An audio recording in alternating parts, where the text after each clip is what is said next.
Hello everyone, welcome to Pinnacle video course. Pinnacle video course में आप सभी का बहुत बहुत स्वागत है।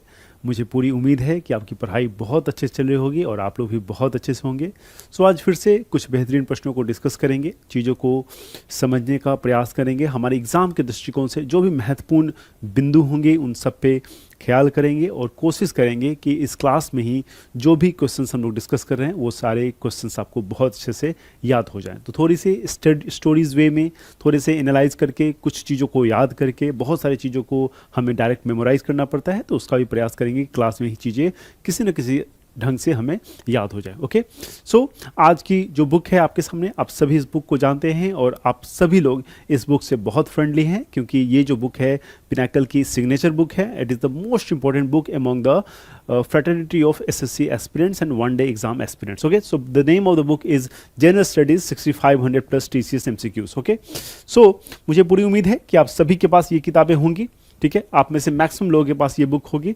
I do not have a doubt about this. Okay, अगर आप लोगों में से किसी के पास ये बुक नहीं है सो डेफिनेटली इस बुक को आप परचेज कर सकते हैं। बहुत ही रेलेवेंट बुक है आपके एग्जाम के लिए। और वन डे एग्जाम केवल SSC MTS नहीं, बाकी जो दिल्ली पुलिस के एग्जाम है या उसके अलावा जो सिलेक्शन पोस्ट के एग्जाम है, बाकी सारे जो वन डे एग्जाम्स हैं इंडिया में, जो भी वन डे एग्जाम होते हैं उन सभी में इस बुक को आपको यूज़ कर सकते हैं और आपको हेल्प मिलेगा। इस बुक में खासियत और है कि इसकी जो सॉल्यूशंस है वो एक हाई लेवल की सॉल्यूशन है। तो डेफिनेटली आगे जाके अगर एग्जाम आपके टफ होते हैं तो ये सॉल्यूशन जो है आपके जो कॉन्सेप्चुअल बिल्डअप इस सॉल्यूशन से होगा वो आपको आपके आने वाले एग्जाम में भी मदद करने वाला। तो एक बेस के लिए भी, बेस के ढंग से भी इस बुक का इस्तेमाल आप लोग कर सकते हैं। ठीक है, ये बुक आप जैसा कि स्क्रीन पे देख पा रहे हैं, ये इंग्लिश मीडियम में, जो इंग्लिश के बच्चे इंग्लिश में पढ़ना चाहते हैं उनके लिए बुक आती है और हिंदी मीडियम के जो बच्चे हैं उनके लिए हिंदी मीडियम की बुक आती है। ठीक है, सो दोनों बुक आपको यहाँ पे दिख रही होगी, चैप्टर वाइज बुक है। ठीक है, चैप्टर वाइज बुक है और जो फैंटास्टिक चीज़ है इस बुक के बारे में, इट हैज़ डिटेल एक्सप्लेनेशन। अच्छा, जब यहाँ पे लिखा है detail explanation, so when we say it we mean it. Okay, जब डिटेल एक्सप्लेनेशन लिखा है तो एग्जैक्टली इसके सारे क्वेश्चंस के जो एक्सप्लेनेशन है वो बहुत ही इनरिच हैं, हाई लेवल के हैं। आप पढ़ेंगे तो आपकी कॉन्सेप्चुअल क्लैरिटी होगी, आपकी अंडरस्टैंडिंग अच्छी होगी और बहुत सारे जो रेलेवेंट फैक्ट्स हैं, रेलेवेंट फैक्ट्स का तात्पर्य ये है कि जो आपके एग्जाम में पूछे जाने की संभावनाएं बहुत ज़्यादा है, वैसे जो फैक्ट्स हैं वो भी आपको यहाँ मिलने वाले हैं। ठीक है, so let's move forward and let's start the discussing the question. So आज की जो क्वेश्चंस है आप जानते हैं वो आपके इकोनॉमिक्स सेक्शन से है, क्योंकि इकोनॉमिक्स के बहुत सारे क्वेश्चंस हमने अभी भी किए हैं। लास्ट क्लास अगर आपने देखा होगा तो इकोनॉमिक्स के ही प्रश्न हम लोग कर रहे हैं। सो इकोनॉमिक्स के आज फिर से प्रश्न करेंगे, फिर से कवर करेंगे और देखते हैं कि आज किस तरह के प्रश्न हैं। आज का जो सेक्शन है इकोनॉमिक्स के वो कौन सा है, वो है आपका money banking and financial institution. Okay, money banking and financial institution. ठीक है, मनी बैंकिंग एंड वित्तीय संस्था तो इंपॉर्टेंट टॉपिक है। आप जानते हैं बहुत सारे ऐसे संस्थाएं हैं, बैंक्स है जिसके एस्टेब्लिशमेंट के बारे में एग्जाम में क्वेश्चन आ जाता है। बहुत सारे जो मनी बैंकिंग से रिलेटेड कॉन्सेप्ट्स हैं उससे भी क्वेश्चन आता है। तमाम प्रश्नों को देखेंगे, चीज़ों को समझेंगे, सीखेंगे और थोड़ा सा आज जरूर जो है आगे बढ़ेंगे। Let's begin the lecture with the very first question. और आपके सामने स्क्रीन पे पहला क्वेश्चन है, क्या है ये, arrange the following development financial institution. Okay, DFI इस पे ऊपर क्वेश्चन है, development financial institutions in the correct chronological order according to the year they were set up. Okay, so what is being asked, question is being asked about the year of establishment of this financial institutions। ये भी जो भी वित्तीय संस्था हैं इनकी जो year of establishment है, जब इनको स्थापित किया गया था उससे रिलेटेड प्रश्न है। सो कौन कौन से इंस्टीट्यूशन है, तो इसको एक बार देखते हैं। पहला क्या है, industrial credit and investment corporation. ठीक है, जिसको हम लोग ICICI के नाम से जानते हैं। ठीक है, ICICI के नाम से जानते हैं। B, industrial development bank of India, IDBI। आप इस बैंक को जानते होंगे, आपने इसके ब्रांचेस, ATM देखे होंगे, IDBI। ओके, नेक्स्ट है आपका industrial financial corporation of India, IFCI। Okay, अब ये तीनों से रिलेटेड जो कोड है यहाँ पे दी गई हैं। अब आपको एक कोड जो है आइडेंटिफाई करना है and you have to decide कि किसका फॉर्मेशन जो है कब हुआ था, किसका फॉर्मेशन जो है कब हुआ था। काफ़ी अच्छा और सरल क्वेश्चन पूछा गया आपसे, ऐसे प्रश्न तमाम आपके एग्जाम में पूछे जाते हैं। Okay, what would be the right answer, so right answer will B, क्या हो जाएगा, सो देखिए ईयर वाइज डिसाइड करते हैं। ठीक है, तो it was 1948। Okay, then we have ICICI 1955। ठीक है, then we have IDBI 1964. Okay, so इसके अनुसार जो है क्रोनोलॉजी आप लगा सकते हैं। तीनों के जो ईयर ऑफ एस्टेब्लिशमेंट है वो मैंने आपको मेंशन कर दिया। अब यहाँ पे आप गेस करो कि क्या आंसर हो जाएगा। सो पहला क्या हो जाएगा एग्जैक्ट, सबसे पहले क्या हुआ, सबसे पहले यहाँ पे हुआ IFCI, ठीक है। सो ऑप्शन 3 जो है वो पहले होगा।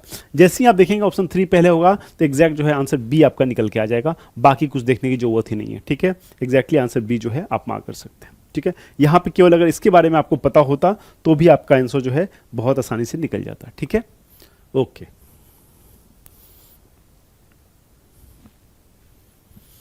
so mudra is a financial institution set up by the government of India for the development and refinancing of micro unit enterprises. The full form of mudra is, ठीक है। सो मुद्रा बैंक आपने सुना होगा, ओके। मुद्रा बैंक जो concept है बहुत बार सुना होगा। क्या प्रश्न कर रहा है, प्रश्न कर रहा है कि मुद्रा, ठीक है, सूक्ष्म इकाई उद्यमों के विकास और पुनर्वृत्ति के लिए भारत सरकार द्वारा स्थापित एक वित्तीय संस्था है। मुद्रा का पूर्ण रूप क्या है, ये क्या है, ये एक फाइनेंशियल इंस्टीट्यूशन है, एक वित्तीय संस्था है। और प्रश्न क्या पूछा गया, प्रश्न पूछा गया कि इसका जो फुल फॉर्म है वो क्या है, ठीक है। क्या है फुल फॉर्म, 4 ऑप्शन दिए गए हैं। Micro urban development and refinance agency, micro units development and refinance agency, micro finance usage and development refinance agency and medium unit development and refinance agency, ठीक है। What would be the right answer, micro urban, ठीक है, micro and micro finance usage. So uses आप word पढ़ के इसको eliminate भी कर सकते हो। अब देखिए यूजेज, ठीक है, यूजेज से आपको गेस करना चाहिए कि ये आंसर नहीं होना चाहिए, ठीक है। माइक्रो फाइनेंस यूजेज की बात हो रही है यहाँ पे, क्योंकि डेवलपमेंट के लिए बैंक बनाई गई है। कोई भी चीज़ सरकार जब फाइनेंशियल करती है तो डेफिनेटली उसके पीछे जो सरकार की मंशा होती है वो क्या होता है कि उस चीज़ का डेवलपमेंट करना है, ओके। सो उस अनुसार आप देखोगे तो क्या आंसर होना चाहिए, यस। बेसिकली एक तो मैं आपको बता दूं ये क्या है, एक ये रीफाइनेंस एजेंसी है। क्या है ये, रीफाइनेंस एजेंसी है। What is this, this is a refinance agency, it is a refinance agency, okay. What would be the full form of this question, so right answer will B, क्या होगा मुद्रा का, micro unit development and refinance agency, ठीक है। Answer B जो है इसका सही उत्तर हो जाएगा, ठीक है। आंसर बी जो है इसका सही उत्तर हो जाएगा, okay. Who is the regulator of micro finance institution in India, ठीक है। क्या कह रहा है, भारत में जो सूक्ष्म वित्तीय संस्था है, सूक्ष्म वित्तीय संस्था है उसका विनियामक कौन है, मतलब उसको रेगुलेट कौन करता है, उसके रूल्स रेगुलेशन कौन बनाता है, उसको कंट्रोल कौन करता है, यही तो होता है रेगुलेट करना किसी चीज़ को, ठीक है।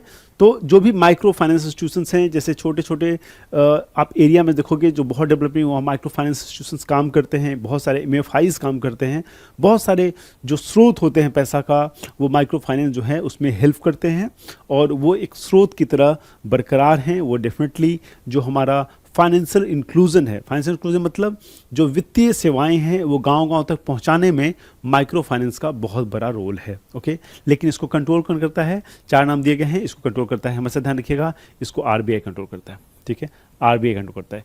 सेबी किससे रिलेटेड है, सेबी जो है खास करके शेयर मार्केट वाली जो चीज़ें हैं उससे रिलेटेड है, ठीक है।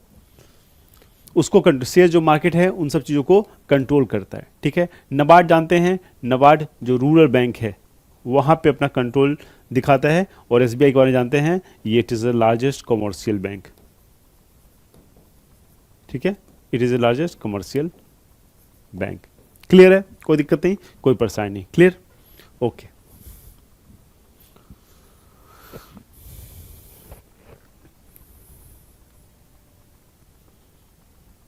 So which of the following is not a function of money? Okay, not a function of money. क्या कह रहा है, निम्नलिखित में से क्या मुद्रा का कार्य नहीं है, मुद्रा का कार्य नहीं है। निम्नलिखित में से क्या मुद्रा का कार्य नहीं है। आप जानते हैं मनी का क्या काम है, ठीक है, मनी का क्या काम है, what is the use of money,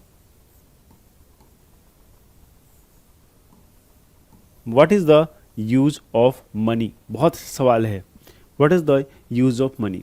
तो इसका सबसे इंपॉर्टेंट जो रोल है मनी का वो क्या है, it is a medium of exchange, ठीक है, it is a medium of exchange, ठीक है।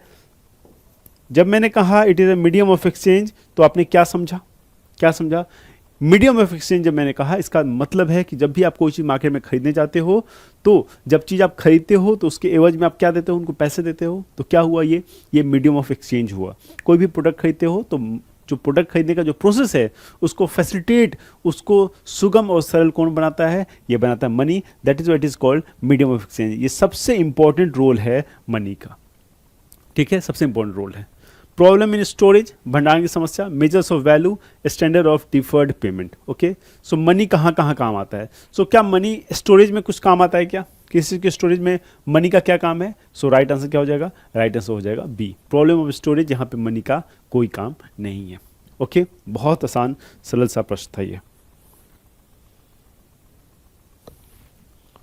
Okay, BFSI stands for Banking Financial Services and in India it is a broad term for industries that offer financial product and services। क्या कह रहा है, ध्यान से पढ़ेंगे। भारत में BFSI का मतलब बैंकीय वित्तीय सेवाएं और क्या है, या उन उद्योगों के लिए एक व्यापक शब्द है जो वित्तीय उत्पाद और सेवाएं प्रदान करते हैं। ठीक है, ये उन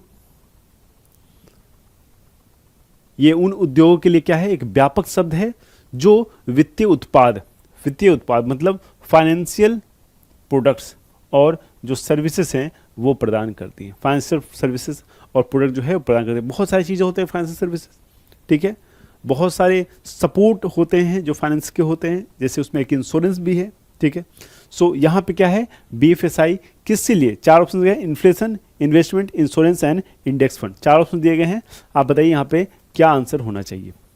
what would be the right answer of this question? So BFSI क्या है? BFSI क्या है? It is a under graduate level course. ठीक है, क्या है? Under graduate level course. It is an under graduate level course.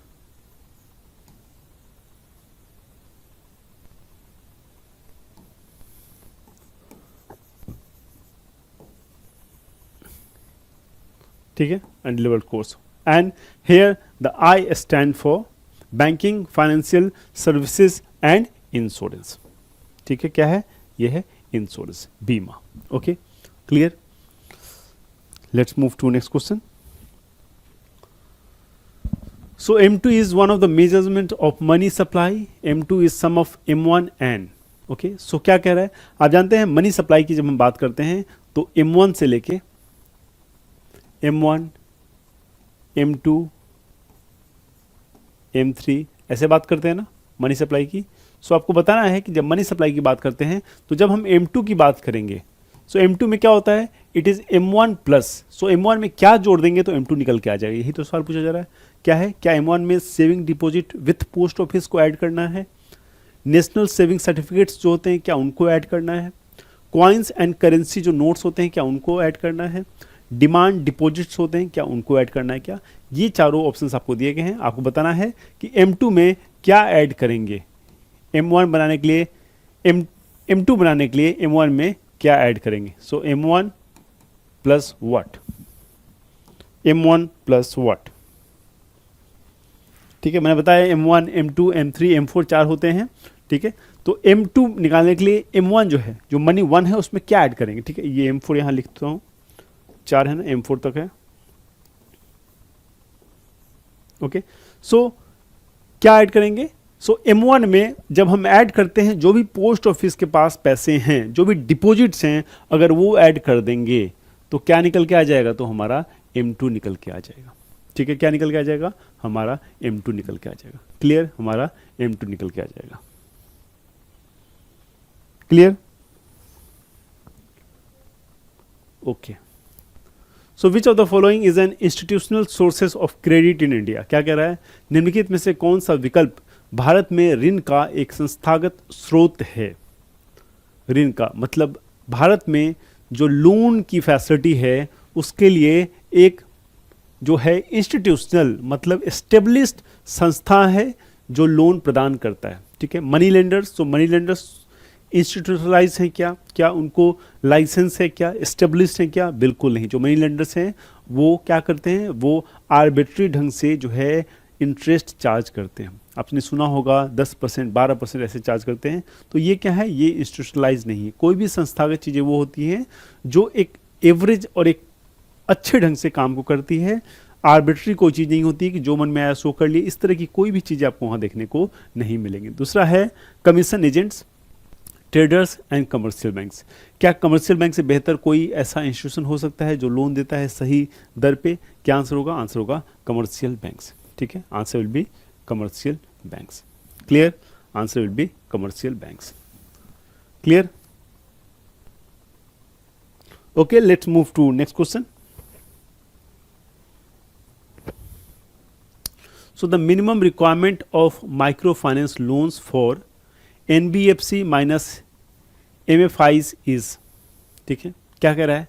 NBFC minus नहीं, NBFC में MFIs होते हैं, मतलब नॉन बैंकिंग फाइनेंशियल कंपनी में जो MFIs होते हैं, ठीक है, इनके लिए जो मिनिमम रिक्वायरमेंट है माइक्रो फाइनेंस की, ठीक है, जो माइक्रो फाइनेंस इंस्टीट्यूशंस हैं नॉन बैंकिंग फाइनेंशियल सेक्टर की, ध्यान से सुनिएगा, जो माइक्रो फाइनेंशियल इंस्टीट्यूशंस हैं अंडर NBFC, उनको जो है बेसिकली जो माइक्रो फाइनेंस लोन्स की जो मिनिमम रिक्वायरमेंट है वो कितनी है, ठीक है, मतलब कितना जो लोन है वो दे सकते हैं. Okay, so 75% of total assets, 75% of total equity, 90% of total assets और 80% of total equity.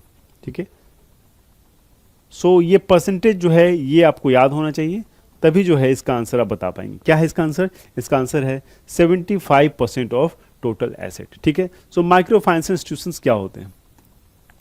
Micro finance institution मैंने बताया है कि बेसिकली इनका काम है रूरल एरियाज में कोलेट्रल फ्री लोन. ठीक है, कोलेट्रल फ्री लोन, जहाँ पे कोई भी चीज़ें जो ऋणी होते हैं, जो लोन लेते हैं, उनको मॉर्गेज नहीं रखना पड़ रहा है.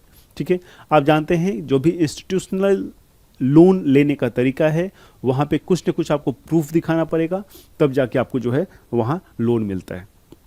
ठीक है, लेकिन यहाँ पे क्या है, MFIs का रोल है कि वैसे लोगों को भी लोन प्रदान करते हैं जो लोग सहमत नहीं हैं, जिनके पास इतना पर्याप्त जमीन नहीं है या कोई भी मॉर्गेज के लिए कोई भी वस्तु विषय नहीं है, उनको भी लोन का मुहैया जो है MFIs के द्वारा होता है. ठीक है, और इनकी लिमिटेशन पूछी गई, क्या है total limitation? 75% of the total assets. Okay, 75% of the total assets. Okay,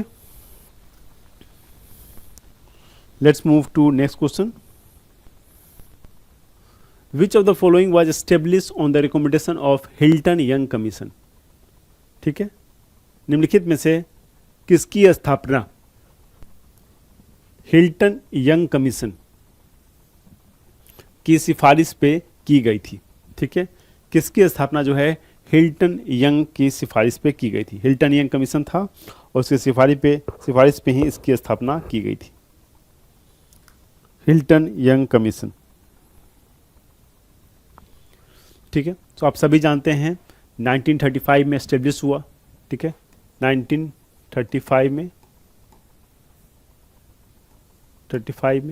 ठीक है, नाम क्या था इस बैंक का? इस बैंक का नाम था RBI. ठीक है, RBI का क्या पॉलिसी है? RBI आप जानते हैं, RBI की जो रिस्पॉन्सिबिलिटी है, जस्ट ए मिनट, RBI की जो रिस्पॉन्सिबिलिटी है वो क्या है? वो जो रिस्पॉन्सिबिलिटी है उसको कहते हैं मॉनेटरी मैनेजमेंट. मतलब मार्केट में जो क्रेडिट फ्लो है, जो लिक्विड पैसा है, उसको कंट्रोल करना. सो सबसे बड़ी समस्या मार्केट में जब लिक्विड पैसा होता है, सबसे बड़ी समस्या क्या होती है? सबसे बड़ी समस्या होती है इन्फ्लेशन का, मुद्रास्फीति का, मतलब कुछ चीज़ों को महंगा हो जाने का. तो ये जो दायित्व है, ये जो रिस्पॉन्सिबिलिटी है, it lies on the shoulder of RBI management, and here it is because of these reasons the monetary policy where they have responsibility to control the inflation, जो कि मुद्रास्फीति को कंट्रोल या नियंत्रित करने का जो कारभार है, जो दायित्व है, वो RBI के कंधों पे है, जिसको हम लोग मॉनेटरी पॉलिसी भी कहते हैं. सो RBI की जो सोल रिस्पॉन्सिबिलिटी है वो है मॉनेटरी पॉलिसी की, मॉनेटरी पॉलिसी. ठीक है, सो अमूमन आप देखेंगे दो तरह की पॉलिसी आपको देखने को मिलेगी, एक जो है मॉनेटरी पॉलिसी जो आरबीआई के पास होती है, और एक जो है गवर्नमेंट के पास होती है जिसको हम लोग क्या कहते हैं, इसको कहते हैं फिस्कल पॉलिसी।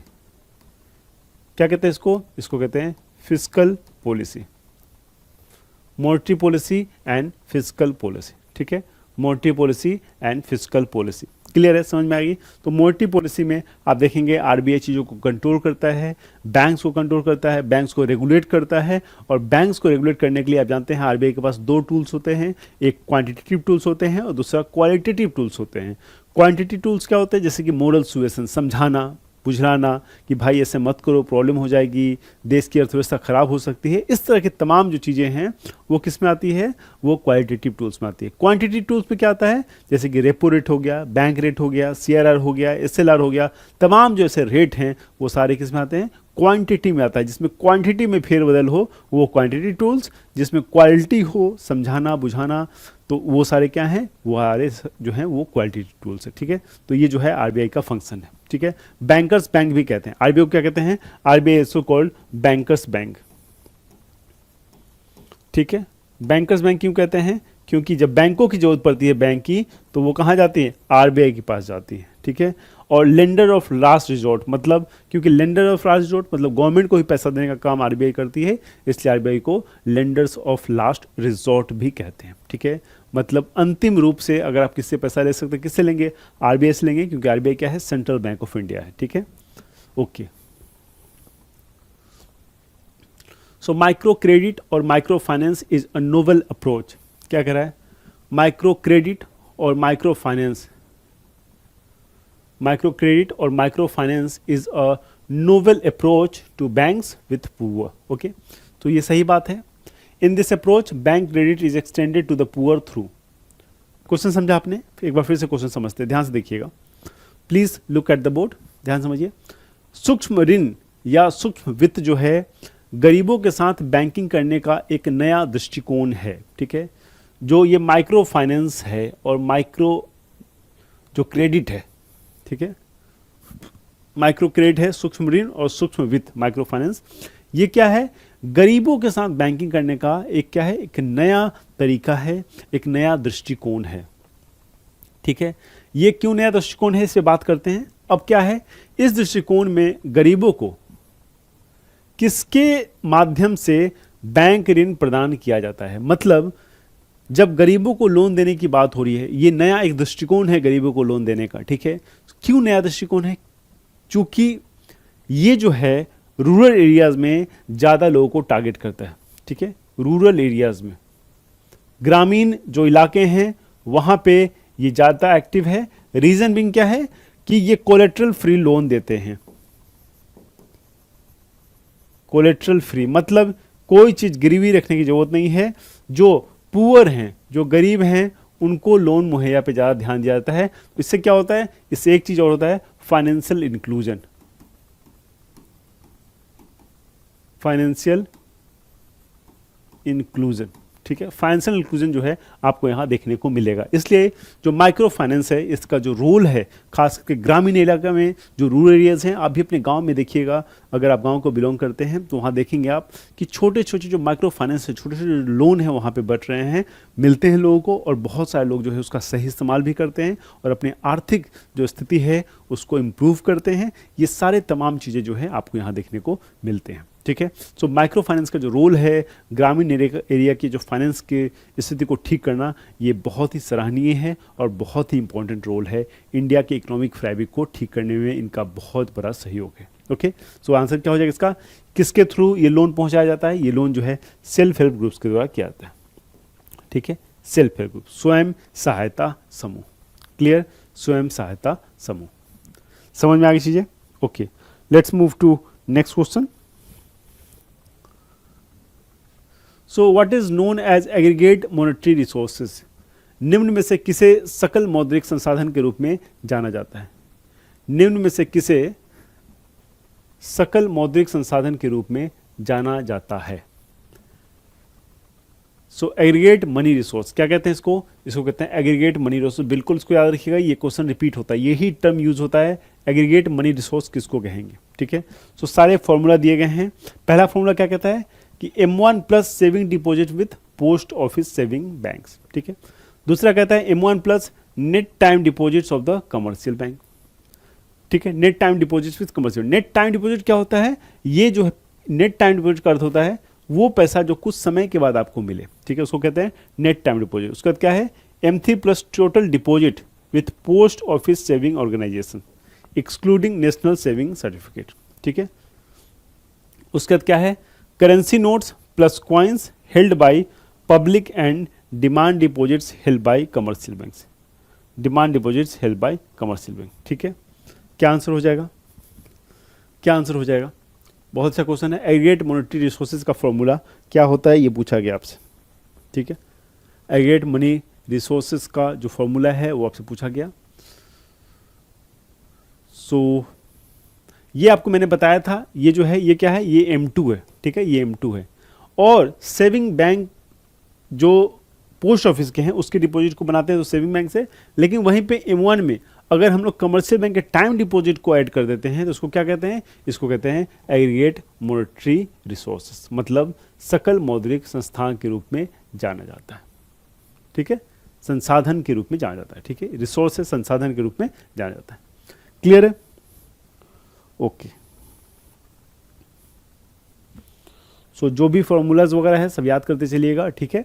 जैसे मैंने आपको बताया कि M1 प्लस कमर्शियल बैंक के साथ जो हमारे टाइम डिपॉजिट्स हैं, टाइम डिपॉजिट मतलब जो फिक्स डिपॉजिट है, फिक्स डिपॉजिट को टाइम डिपॉजिट कहते हैं। क्यों? क्योंकि वो कुछ समय के बाद ही आपको मिलता है, इसलिए इसको टाइम डिपॉजिट कहते हैं, जो टाइम के साथ मिले। तो वैसे को M1 मनी के साथ ऐड करेंगे तो हमारा वो रिसोर्सेज कहलाएगा, ठीक है। Which of the following is also known as lender of last resort. अभी तुरंत थोड़ी देर पहले मैंने आपको ये जो शब्द है इसका यूज़ किया था, लेंडर ऑफ लास्ट रिजॉर्ट, ठीक है। अंतिम ऋणदाता के रूप में भी जाना जाता है। अंतिम ऋणदाता मतलब सबसे लास्ट में जो ऋण देने का कार्य है वो यही करेगा, ठीक है। सबसे लास्ट में जो ऋण देने का कार्य है वो यही करेगा। क्या आंसर हो जाएगा? Which of the following is also known as lender of last resort. निम्नलिखित में से किसे अंतिम ऋणदाता के रूप में भी जाना जाता है, ठीक है। मैंने अभी बताया थोड़े पहले, इसको कहते हैं RBI।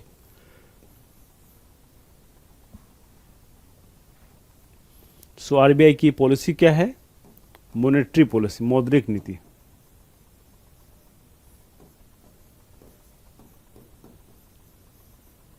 मॉनेटरी पॉलिसी की जो रेस्पॉन्सिबिलिटी है वो किसके पास है?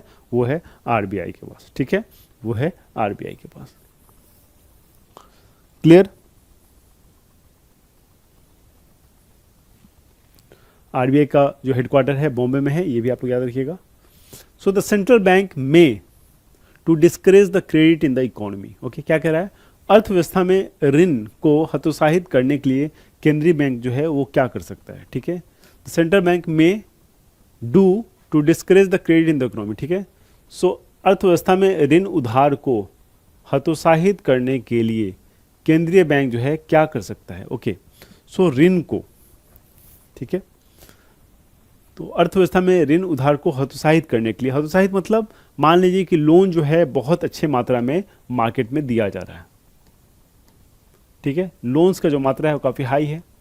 अब लोन का मात्रा बहुत हाई है तो इसमें से जो पैसा है किसके पास जाएगा? ये जाएगा पब्लिक के पास। पब्लिक के पास जब पैसा जाता है तो पब्लिक क्या करती है? पब्लिक पैसे को खर्च करती है और मार्केट में जो है इन्फ्लेशन आने का डर होता है। जब बहुत ज़्यादा पैसा मार्केट में आ जाएगा तो इन्फ्लेशन आने का डर होता है। अब इस लोन को डिस्करेज करना है तो उसे क्या कर सकते हैं? इसमें जो है ऑप्शन देखते हैं, डिक्रीज द CRR, ठीक है, buy securities on open market. तो ये तो गवर्नमेंट की पॉलिसीज है, गवर्नमेंट के जो बॉन्ड्स होते हैं उससे रिलेटेड है।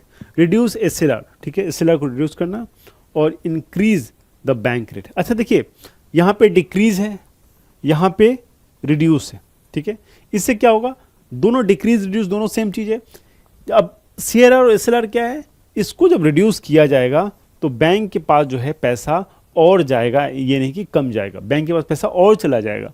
जब बैंक के पास पैसा ज़्यादा जाता है बेटा तो क्या करेगी बैंक? बैंक ज़्यादा लोन देगी। बैंक पैसा रख के क्या करेगी? What would a bank do on a pile of notes in his bank? So bank में बहुत सारे पैसे हैं पाइल्ड अप किए हुए, उसका क्या इस्तेमाल करेगी? बैंक को एक ही इस्तेमाल दिखता है उसका, लोन बांटना। ठीक है, इसलिए आप देखेंगे जब भी आप बैंक जाते हैं तो लोन की बात तुरंत कही जाती है कि लोन चाहिए, लोन चाहिए। तो ये जो लोन का कॉन्सेप्ट है ये यहीं से आया है, बैंक इस तरह से बहुत पैसा कमाना चाहती है। ठीक है, सो ये दोनों तो इसका आंसर नहीं होगा। Buy securities in open market, ये क्या है? ये गवर्नमेंट की जो जीसेक है, जो गवर्नमेंट बॉन्ड्स है, गवर्नमेंट सिक्योरिटीज है, उसको बेच के पैसा कमाने का तरीका है। क्या आंसर होगा? आंसर हो जाएगा इंक्रीज द बैंक रेट। ठीक है, इंक्रीज द बैंक रेट। जब बैंक रेट बढ़ता है तो मार्केट से पैसा जो है अपने आप निकलना शुरू हो जाता है। ठीक है, सो आंसर क्या हो जाएगा? आंसर हो जाएगा D, the increase the bank rate. Okay, so next question, identify the incorrect statement in the context of micro finance institution. Okay, micro finance institution. ठीक है, सो माइक्रो फाइनेंस के बारे में हमने बात किया है। ठीक है, माइक्रो फाइनेंस इंस्टीट्यूशन के बारे में क्या काम है इसका? रूरल एरियाज में जो फाइनेंशियल इंक्लूजन है उसको बढ़ाना। ठीक है, सो आइए सारे स्टेटमेंट देखते हैं। आपको क्या यहाँ पे आइडेंटिफाई करना है, उसको ध्यान देना है। असत्य कथन को, मतलब इसमें 4 में से 3 सही है और 1 गलत है। ठीक है, 3 जो है इसमें सही है और 1 जो है गलत है। ये गलत वालों को हमें आइडेंटिफाई करना। पहला है, a micro finance loan is given to a household having annual household income of up to 3 lakhs। ठीक है, अप टू 3 lakhs। ठीक है, दूसरा है, a micro finance loan is a collateral free loan. ठीक है, collateral free loan मतलब loan के लिए आपको कोई भी कागज पत्र गिरवी नहीं रखनी पड़ेगी, कोई जमीन के कागजात आपको गिरवी नहीं रखनी पड़ेगी, आपके घर वर को गिरवी नहीं रखना पड़ेगा। ठीक है, 2। तीसरा है, when giving a micro loan a house hold means an individual family unit that is the house husband. घर की बात हो रही है, घर में हाउस होल्ड में कौन कौन होता है, तो उसका मतलब होता है, हाउस होल्ड का मतलब husband, wife and their unmarried children. Okay, ये है मतलब हाउस होल्ड का।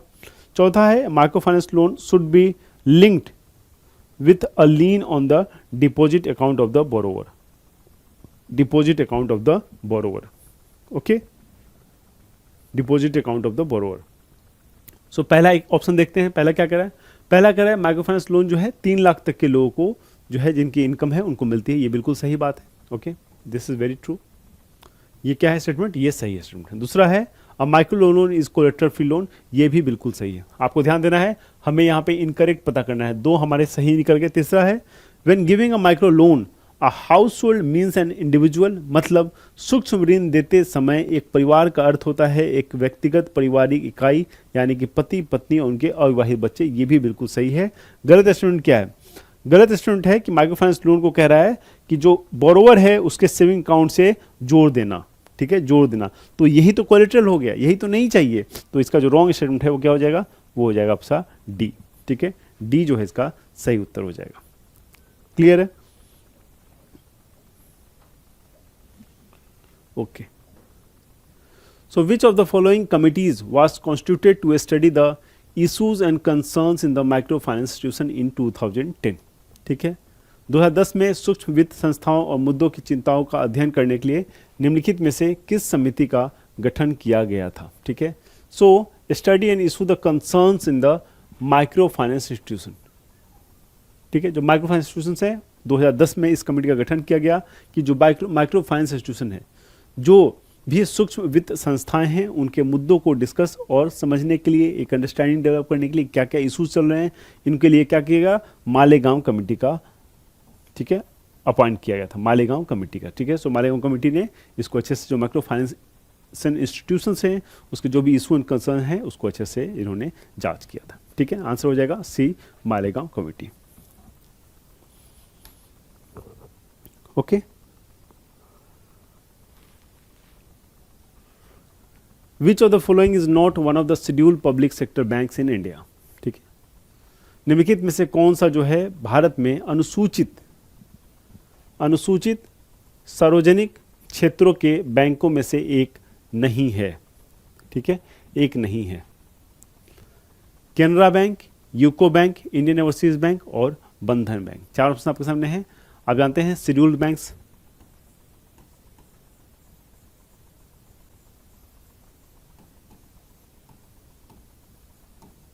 शेड्यूल्ड बैंक्स, और आपको बताना है निम्नलिखित में से कौन सा वो शेड्यूल्ड पब्लिक सेक्टर बैंक नहीं है। शेड्यूल्ड पब्लिक सेक्टर बैंक नहीं है।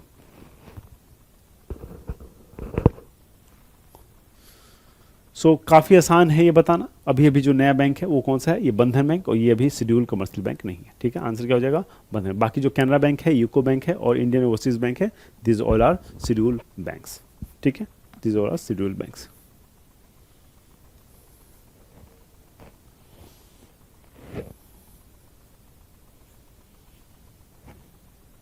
So which institutions launched in the self-help group bank linkage program in 1992-93? 1992-93 में किस संस्थान ने स्वयं सहायक समूह क्या किया? इस संस्थान ने क्या किया था, ध्यान देना यहाँ पे। क्या कह रहा है कि 1992-93 में वो कौन सा संस्था था जिसने स्वयं सहायक समूह बैंक सहबद्धता कार्यक्रम शुरू किया था। Okay, self help group bank linkage programme in 1992-93 कब हुआ था, 1992-93। ठीक है, 1992-93 क्लियर, 1992-93 ओके।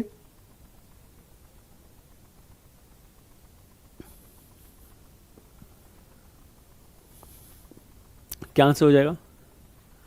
इसका एस्टेब्लिशमेंट कब हुआ था? ये जिस संस्था की बात की जा रही है इसका एस्टेब्लिशमेंट कब हुआ था? ये संस्था है आपका नबार्ड, एस्टेब्लिश इन 1982। ठीक है, so national bank for agriculture and rural development. ठीक है, ये क्या काम करता है? इसका रिस्पॉन्सिबिलिटी है agriculture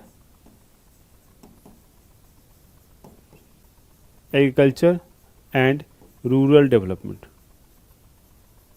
rural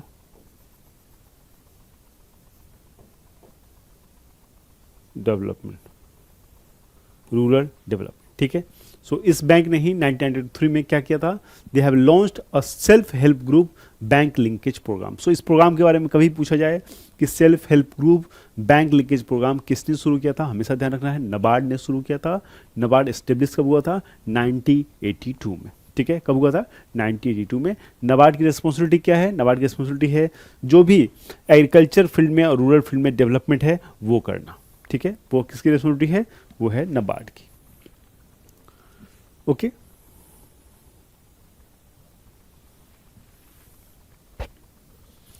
which committee recommended the formation of new category of NBFC, that is non banking financial company micro finance institution. ठीक है, तो ये रिकमेंडेशन किसने किया था कि एक नए तरह का NBFC कैटेगरी बनना चाहिए जिसका नाम होगा नॉन बैंकिंग फाइनेंशियल कंपनी। ठीक है, माइक्रो फाइनेंस इंस्टीट्यूशन। ठीक है, नॉन बैंकिंग फाइनेंशियल कंपनी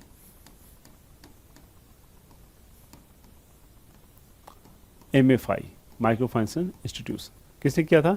ये किया था मालेगांव कमेटी। हमने मालेगांव कमेटी को थोड़ी देर पहले देखा था, मालेगांव कमेटी को। ठीक है, सो इसी कमेटी ने रिकमेंड किया था कि एक नए तरह का जो नॉन बैंकिंग फाइनेंस कंपनी बननी चाहिए माइक्रो फाइनेंस इंस्टीट्यूशन के नाम से, और वो जो है बाद में जाके बनी। ठीक है, सो रिकमेंडेशन याद रखिएगा, प्रश्न आता है इससे, बार बार प्रश्न आता है बैंकिंग में। जब भी फाइनेंस वाले सेक्टर में आप पढ़ाई करेंगे तो जो भी माइक्रो फाइनेंस है उसमें मालेगांव कमेटी बहुत इंपॉर्टेंट है, और इसने ये जो रिकमेंडेशन के कुछ हैं वो सारे इंपॉर्टेंट हैं।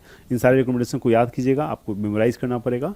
एग्जाम में क्वेश्चन आएगा तो क्योंकि मेमोराइज किया हुआ चीज़ें आपको जल्दी रिकॉल हो जाएगा, इसलिए अच्छे से मेमोराइज कीजिएगा, क्योंकि ये सब जो है ये श्योर शॉर्ट क्वेश्चन है। 100% आपके नेक्स्ट एग्जाम में भी कभी भी ये क्वेश्चन आ सकता है। याद रखिएगा मालेगांव कमेटी। ठीक है, मालेगांव कमेटी। क्लियर है?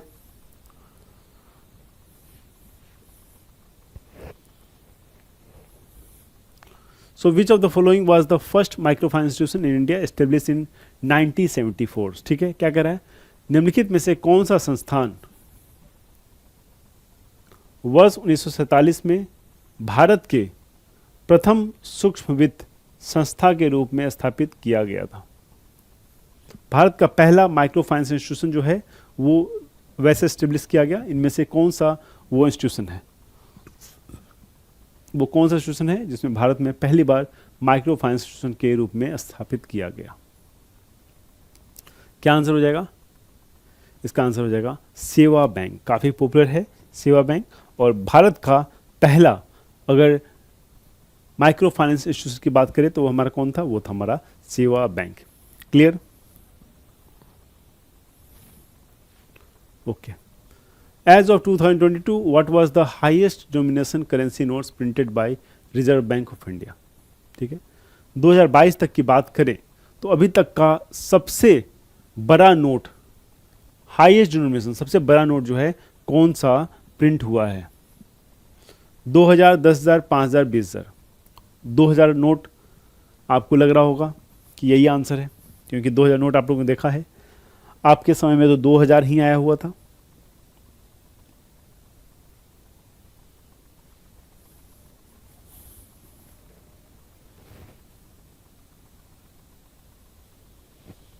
ओके, तो ये नोट था वो कौन था ये जानते हैं? ये पहले आज़ादी के पहले 1934 में ही पब्लिश हुआ था। 1934 में ये प्रिंट हुआ था, ठीक है। 1934 में प्रिंट हुआ था, बाद में फिर से 48 में ये डिमोनेटाइज हो गया, फिर बाद में आज़ादी के बाद फिर से एक बार हुआ, जो कि फाइनली जो है 1978 में डिमोनेटाइज हो गया, ठीक है। क्या नोट था? ये था 10,000 रुपये का नोट। सोचो 10,000 रुपये का नोट जो है भारत सरकार ने जारी किया था, 10,000। ओके, सो राइट आंसर क्या हो जाएगा? 10,000।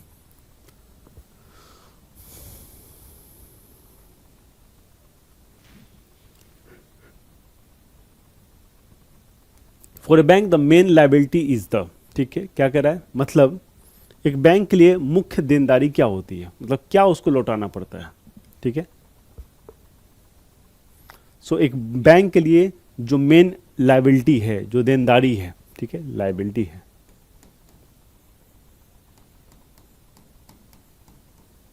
वो क्या है? मेन जो लाइबिलिटी है वो एक बैंक के लिए वो क्या है, ठीक है।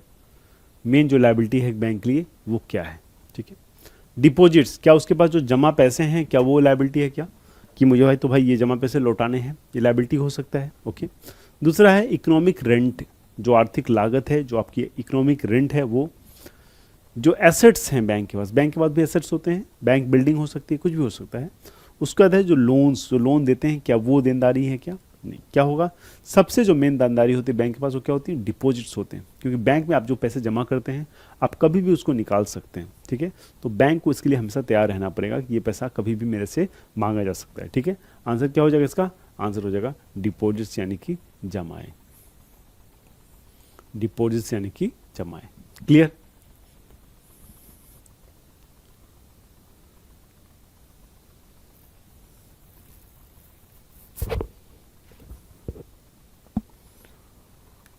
Okay, so cash reserve ratio is a tool to control money supply. Okay, so मैंने आपको कहा था कि आरबीआई के पास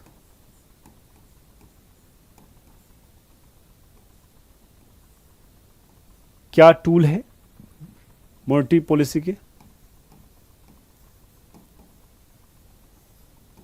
मॉनेटरी पॉलिसी के अंतर्गत मेन काम आरबीआई क्या है? Liquidity control.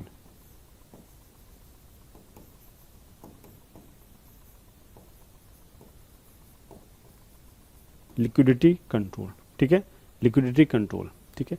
लिक्विडिटी कंट्रोल के लिए जो टूल्स हैं वो सारे टूल्स क्या कहलाते हैं? वो सारे टूल्स कहलाते हैं, क्या कहलाते हैं? वो कहलाते हैं क्वांटिटेटिव टूल्स, क्वांटिटेटिव टूल्स, ठीक है, ठीक है, क्वांटिटेटिव टूल्स। उसमें से एक क्वांटिटेटिव टूल्स है, वो कौन सा है? वो है आपका कैश रिजर्व रेशियो। क्या है ये? ये आपका है क्वांटिटेटिव टूल्स, ठीक है। आप कहोगे सर ये गुणात्मक क्यों नहीं है? क्योंकि गुणात्मक में होता है समझाना, बुझाना, लाइसेंस जारी करना, धमकाना, ये सब क्या है? गुणात्मक है। मतलब आरबीआई के सामने अगर कोई बैंक बदतमीजी कर रहा है, बदतमीजी का मतलब कि बिना मतलब के लोन जो है बिना कोलेटरल के, बिना गारंटी के दे रहा है, तो वो वहाँ पे आरबीआई क्या कर सकती है? उसको डांट समझा सकती है। तो वो क्या है? उसमें नंबर्स का कोई काम नहीं है, वहाँ पे समझाने बुझाने काम है, इसलिए उसको क्या कहते हैं? उसको कहते हैं आपको क्वालिटेटिव, ठीक है। लेकिन ये सारे जो हैं, जो नंबर्स वाले गेम है, पैसा कम करना ज़्यादा करना, ये सारे कहते हैं परिणात्मक यानी कि क्वांटिटेटिव, ठीक है। आंसर क्या हो जाएगा? ओनली 2, ठीक है, only 2 will be the right answer, only 2 will be the right answer. Okay, which law of economics states bad money drives out the good money, ठीक है। क्या कह रहा है? Which law of economy states bad money drives out good money, मतलब अर्थशास्त्र का वो कौन सा नियम कहता है कि बुरी मुद्रा जो है अच्छी मुद्रा की प्रचलन को से निकाल कर बाहर कर देती है, drives out the good money. ठीक है, अर्थशास्त्र का वो कौन सा अर्थशास्त्र का नियम है जो कहता है कि जो अच्छी मुद्रा है, ठीक है, ठीक है, वो बाहर हो जाती है बुरी मुद्रा के कारण। ठीक है, सो बाक्स्टर्स लॉ, ओम्स लॉ, ग्रेहम्स लॉ और गॉस लॉ। ठीक है, चार ऑप्शन आपके सामने है, क्या होगा राइट आंसर? क्लियर? सो इसका मतलब क्या हुआ? इसका मतलब हुआ, उदाहरण के तौर पर समझ सकते हैं, आपको भी कंफ्यूजन हो रहा है कि सर ये कैसे, समझ में नहीं आ रहा है कि जो अच्छी मुद्रा है वो कैसे बाहर हो जाएगी। जैसे यहाँ कहा गया है कि बुरी मुद्रा जो है अच्छी मुद्रा को प्रचलन से निकाल देता है, मतलब सर्कुलेशन से निकालता है।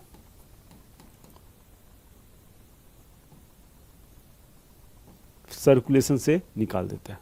ठीक है, क्लियर है, समझ रहे हैं बात को? सो ये कैसे निकलेगा? मान लेते हैं कि कोई भी सरकार ऐसा पैसा लेके आती है, ठीक है, जिसका जो फेस वैल्यू है वो कम है। जैसे कि 5 रुपए की मुद्रा है, एक सिक्का है 5 रुपए का, इसका जो फेस वैल्यू है क्या है? 5 रुपये है, लेकिन ये जो मुद्रा है वो बनी हुई है कोई ऐसे धातु का जिसका कीमत जो है 7 रुपये है। ठीक है, तो ये क्या होगा? इस पैसा को बाहर ले जाने की कोशिश की जाएगी। ठीक है, मार्केट से इस पैसे को बाहर ले जाया जाएगा। सो ये जो है एक तरह का नियम है जहाँ पे इस तरह की परिस्थिति होती है।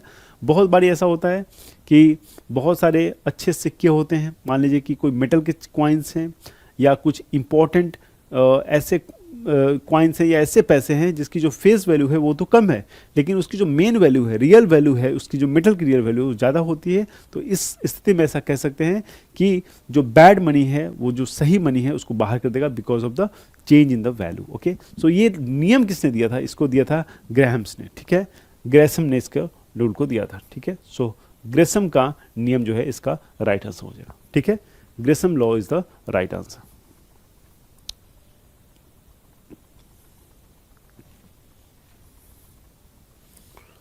Okay, so the number of times a unit of money changes hands during the unit period is called। मुद्रा की एक इकाई का एक इकाई की अवधि में जितना बार हस्तांतरण होता है उसे क्या कहते हैं? ठीक है, ओके, बहुत अच्छा क्वेश्चन है ये। कह रहा है कि मुद्रा का जो हस्तांतरण होता है, जैसे एक हाथ से दूसरे हाथ में जो पैसा जाती है उसको क्या कहते हैं? मुद्रा की एक इकाई का एक इकाई अवधि में जितनी बार हस्तांतरण होता है उसे क्या कहते हैं? The number of times a unit of money changes hands during the unit period is called। ठीक है, velocity of circulation of money, base money, रेमिटांसेस और जीरो इकोनॉमिक प्रॉफिट। रेमिटांसेस किसको कहते हैं? ये तो आंसर होगा नहीं, मैंने आपको बताया था। रेमिटांसेस उसको कहते हैं कि कोई भी, मान लीजिए कि इंटरनेशनल प्लेटफॉर्म से, या एग्जाम्पल लेके समझते हैं, कोई आदमी मान लेते हैं कि यूएसए है, यहां से पैसा मनी इंडिया में भेजता है। मान लो कि यूएसए में आप काम कर रहे हैं, यहां से पैसा आपने इंडिया में भेजा, तो ये जो पैसा है इसको क्या कहते हैं? इसको कहते हैं रेमिटांस। ठीक है, इसको रेमिटांस कहते हैं। यहां पे इसका आंसर क्या हो जाएगा? इसका आंसर हो जाएगा velocity of circulation of money. ठीक है, वेलोसिटी ऑफ, वेलोसिटी मतलब पैसे की जो वेलोसिटी है, जो मुद्रा का संचलन वेग है, उसके बारे में यहां बात की गई है। ठीक है, ओके,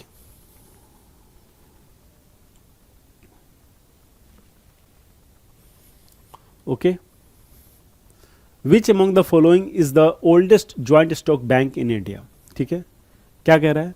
निम्नलिखित में से कौन सा भारत का सबसे पुराना ज्वाइंट स्टॉक बैंक है? भारत का सबसे पुराना, oldest joint stock bank of India. Allahabad bank, bank of Baroda, yes bank और पंजाब नेशनल बैंक। चार ऑप्शन दिए गए हैं आपको।